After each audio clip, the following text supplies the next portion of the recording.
Well, my ambition is to be rich. Well, I mean, if you got money, you got everything, haven't you? Well, I don't suppose I've got any ambition to stay as I am, but more money. Now, Mike's a teddy boy, and teddy boys aren't popular with the public. Teddy boys, I don't like them at all. I don't like their style of dress. It's just to prove what they are, and they're very ignorant.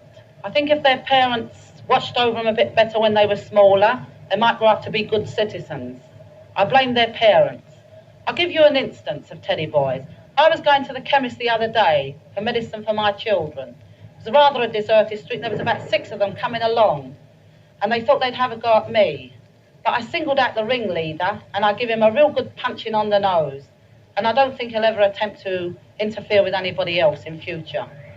Junior gangster, she calls them.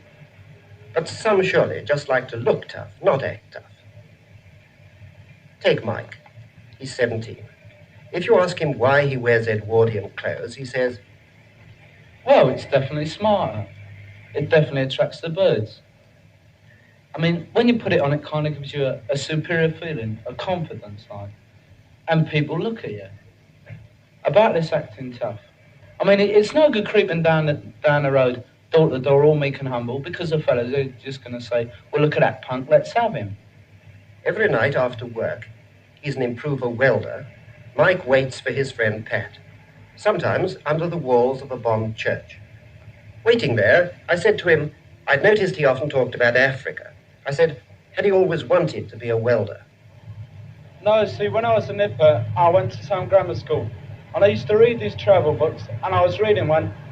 I goes and I sees the geography master, and I chats to him about it. And he told me some idea he had about a kind of travelling hospital, caravan with a couple of doctors and nurses, and taking all these rare drugs to the outlying villages. That's what I wanted to do, but, well, that was when I was a kid. And now, after all, it isn't too late. He could still go to Africa. But say that to him, and he only replies, Yeah, I know, but who wants to go to Africa now? Now I'm happy as I am. They enjoy talking, Pat and Mike. They argue and discuss for hours. Pat, for example, has views on religion. Now me, I believe there is a God and there is such a place as heaven. But then what puts me off of going to church is that you see people come home from church, get drunk, start swearing. They've got the cheek to look at you and say, oh, look at that teddy boy. I'm sure he'll go to hell when he dies. Pat's also got views about girls. His ideal girl, he says, is a big, dozy blonde.